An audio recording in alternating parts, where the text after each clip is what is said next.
Aroma tak sedap menyeruak di balik sengkarut penyelenggaraan ibadah haji tahun 2024. Rapor merah yang diberikan Pansus Haji DPR kepada Menteri Agama ketika itu, Yakut Khalil Qomas, ternyata berujung penyelidikan oleh Komisi Anti Rasuah. Kala ibadah diduga menjadi ladang rente, penyelidik pun menelisik pat gulipat di balik penentuan jatah kuota haji. Benarkah ada manipulasi jatah haji plus di era Menteri Yakut?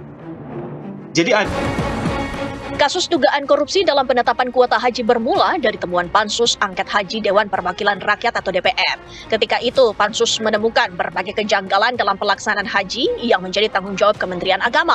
Para wakil rakyat menilai Kementerian Agama telah menyalahi aturan dalam pembagian kuota haji tahun 2024.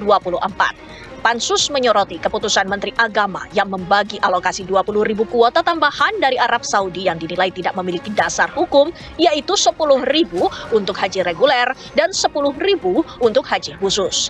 Data Pansus juga mencatat ada sebanyak 3.500 jemaah haji plus yang diberangkatkan tanpa melalui antrean. Dewan indikasi akan adanya manipulasi data dalam sistem komputerisasi haji terpadu atau SISKOHAT yang mengakibatkan jadwal keberangkatan jemaah haji tidak berjalan sebagaimana mestinya. Penggunaan. Selain temuan Pansus DPR, KPK juga menerima setidaknya 5 laporan pengaduan masyarakat terkait dugaan permainan kuota haji tahun 2024. Komisi Anti Rasuah menegaskan pihaknya menindaklanjuti laporan tersebut dan akan meminta keterangan pihak-pihak terkait, termasuk mantan Menteri Agama Yakut Khalil Qomas. Tentunya KPK akan memanggil pihak-pihak yang mengetahui dari konstruksi perkara ini untuk dimintai informasi ataupun keterangannya. KPK membuka peluang kepada pihak siapa saja yang memang diduga mengetahui dari konstruksi perkara ini untuk kemudian dimintai keterangannya, dimintai informasinya sehingga membuat terang perkara ini. Terkait dengan upaya KPK untuk menyelesaikan kasus korupsi kuota haji, tentu kami mendukung penuh upaya penegakan hukum. Tahun depan, penyelenggaraan haji akan ditangani oleh Badan Penyelenggara Ibadah Haji atau BP Haji. Transparansi dan akuntabilitas menjadi janji yang semestinya dipegang teguh. Jangan sampai ada lagi antrean puluhan tahun calon jemaah haji dilompati dan jatah kuota haji dikomersialkan demi keuntungan segelintir orang.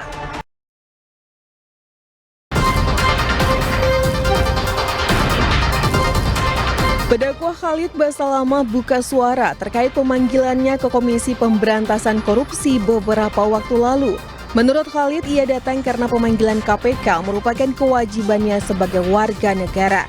KPK membutuhkan keterangannya terkait informasi haji. Pada saat teman-teman KPK meminta saya untuk datang, saya datang sebagai bentuk ketaatan kepada pemerintah. Dan itu adalah kewajiban untuk saya datang gitu ya. Tapi yang perlu digarisbawahi, saya datang bukan sebagai tersangka, teman-teman sekalian. Ya. Kalau tersangka bukan begitu modelnya. Antum sudah tahu pakai baju apa di KPK kan? Saya diundang untuk datang dan saya warga Indonesia yang patuh, apalagi konsep kita patuh pada pemerintah, kita datang, gitu kan? Apa yang mereka butuhkan informasi kami sampaikan. Sebatas itu. Jadi tidak ada hubungannya antara saya dengan korupsi itu ya. Jauh sekali. Saya bukan Menteri Agama, saya bukan ex-Menteri Agama, saya bukan staf di Kementerian Agama yang mengurus semua ini. Saya tidak ada hubungannya. Saya salah satu praktisi di lapangan yang kebetulan Allah amanahkan travel juga melaksanakan ibadah. Sebelumnya, juru bicara Komisi Pemberantasan Korupsi Budi Prasetyo mengatakan keterangan yang disampaikan Khalid Basalamah sangat membantu proses penyelidikan kasus dugaan korupsi, pengelolaan dan kuota haji di Kementerian Agama. Yang bersangkutan diperiksa, dimintai keterangannya terkait dengan perkara haji dan yang bersangkutan kooperatif menyampaikan informasi dan pengetahuannya sehingga sangat membantu. 4 laporan ke KPK terkait kasus dugaan korupsi kuota haji diduga terjadi pada 2023-2024. KPK juga membuka kemungkinan untuk memanggil mantan Menteri Agama Yakut Khalil Qomas untuk diperiksa dalam kasus ini. Dugaan korupsi ini diduga terjadi saat Yakut masih menjabat. 4 laporan ke KPK terkait kasus dugaan korupsi kuota haji diduga terjadi pada 2023-2024. KPK juga membuka kemungkinan untuk memanggil mantan Menteri Agama Yakut Khalil Qomas untuk diperiksa dalam kasus ini. Dugaan korupsi ini diduga terjadi saat Yakut masih menjabat.